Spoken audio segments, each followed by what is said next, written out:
दोस्तों, क्या आपको पता है कि इंडिया के पाकिस्तान ऑक्यूपाइड कश्मीर को पाकिस्तान से लेने के तुरंत बाद क्या होगा?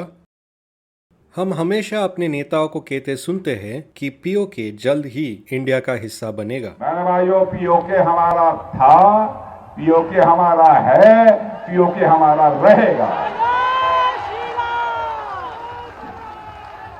लेकिन इसके पीछे एक पूरा प्रोसेस है जो ना मीडिया में डिस्कस होता है ना सोशल मीडिया पे।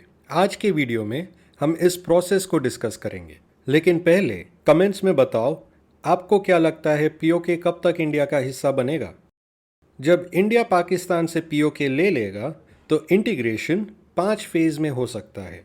Phase 1 securing and identification, phase 2 naturalisation, phase 3 judicial process, phase 4 transformation और फेज 5 इंटीग्रेशन।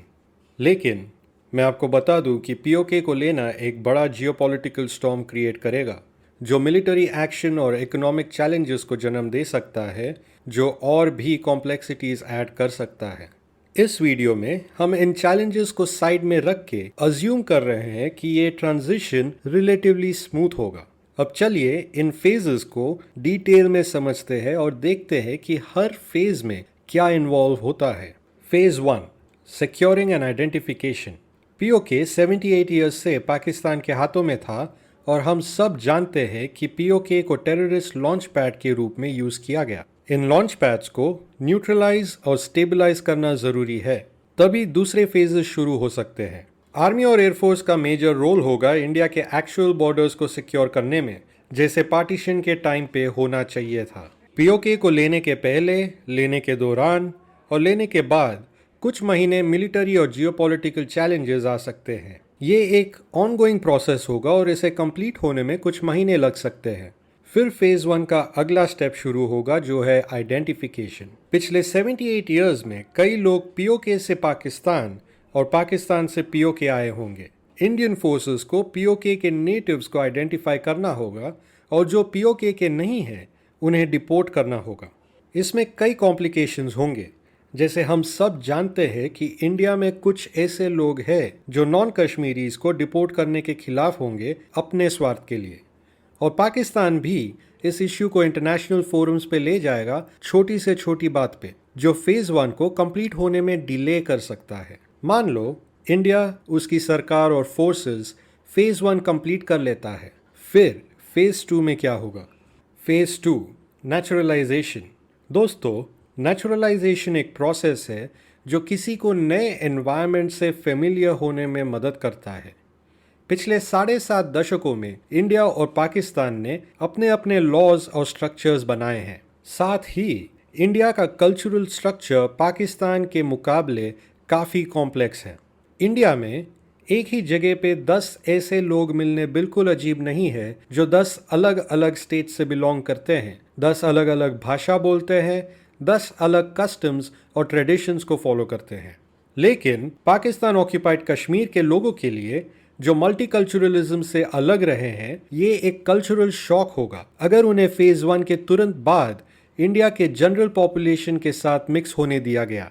ये एलियनेशन और अनरेस्ट को जन्म दे सकता है। इसे बेस्ट तरीके से एक्सप्लेन किया जा सकता है एक एग्जाम्पल से। पाकिस्तान ने 7 डेकेड्स तक हिंदूज को सबड्यू किया है और पाकिस्तानी कॉन्स्टिट्यूशन के मुताबिक हिंदूज को गवर्निंग या लीडरशिप रोल्स होल्ड करने की परमिशन नहीं है। लेकिन इंडिया, जो मेजॉरिटी हिंदू पॉपुलेशन है, जहां हिंदूज, सिख्स, क्रिश्चियंस और दूसरे धर्म के लोग प्रोमिनेंट पोजीशंस होल्ड करते हैं, ये एक सीवियर साइकोसोशल शॉक हो सकता है पीओके के लोगों के लिए। इसीलिए ज़रूरी है कि इंडिया और पीओके की पॉपुलेशन को धीरे धीरे मिक्स होने दिया जाए 5 से 6 सालों के पीरियड में, ताकि पीओके की पॉपुलेशन इंडिया के स्ट्रक्चर से नेचुरलाइज हो सके, जो पाकिस्तान से बिल्कुल ऑपोजिट है। पिछले 78 ईयर्स में इंडिया और पाकिस्तान ने लॉज और स्ट्रक्चर्स के मामले में भी अलग अलग रास्ते अपनाए हैं, जैसे equal rights to men and women, women contribution to the workforce, digital structure, ways of doing business और सोशल बिहेवियर। इन चीज़ों को पीओके के लोगों को सीखने में टाइम लगेगा और इसलिए फेज 2 शायद सबसे लंबा फेज होगा इन 5 फेजेस में। Phase 3 judicial process. तीसरा फेज पीओके के लीगल एस्पेक्ट को इन्वॉल्व करता है। जुडिशियल प्रोसेस में आईडीज का डिस्ट्रीब्यूशन, डॉक्यूमेंटेशन और एग्जीक्यूटिव और जुडिशियल बिल्डिंग्स जैसे पुलिस स्टेशंस और कोर्ट्स का सेटअप करना शामिल है। लेकिन ये यहाँ ख़त्म नहीं होता। जुडिशियल प्रोसेस में फंडामेंटल राइट्स जैसे right to education, right to work, right to movement, right to good health और कई दूसरे राइट्स का सेटअप करना भी शामिल है। पीओके छोटा एरिया नहीं है, ये 13,300 स्क्वायर किलोमीटर्स का है। इसलिए districts, panchayat, municipal corporation, health departments, district borders, economic zones, farming zones इत्यादि का गठन करना भी ज़रूरी है। जब ये प्रोसेस कंप्लीट हो जाएगा, हर गवर्नमेंट बॉडी को चलाने के लिए लोगों को रिक्रूट करना होगा, नेसेसरी वैक्सीनेशन ड्राइव्स कंडक्ट करनी होगी। फॉर एग्जाम्पल, पाकिस्तान और अफगानिस्तान अब तक पोलियो इरेडिकेट नहीं कर पाए हैं। ये यहीं ख़त्म नहीं होता। राइट टू ओनरशिप एक बड़ा चैलेंज होगा, स्पेशली लैंड और प्रॉपर्टी ओनरशिप का वेरिफिकेशन, और पाकिस्तान टैक्स सिस्टम को इंडियन टैक्स सिस्टम से रिप्लेस करना पड़ेगा। साथ ही पीओके के लोगों को उनके राइट्स के बारे में एजुकेट करना होगा, क्योंकि इंडियन कॉन्स्टिट्यूशन पाकिस्तान के कॉन्स्टिट्यूशन से काफ़ी अलग है। अब चलिए फेज़ 4 देखते हैं। Phase 4 transformation. कई की इंफ्रास्ट्रक्चर्स जैसे रेलवेज, ब्रिजेस, हाईवेज और एयरपोर्ट्स को मॉडर्न इंफ्रास्ट्रक्चर से रिकनेक्ट करना होगा। ये प्रोसेस बड़े मात्रा में फंडिंग और प्लानिंग रिक्वायर करता है, लेकिन ये सिर्फ एक छोटा पोर्शन है बड़े चैलेंजेस का।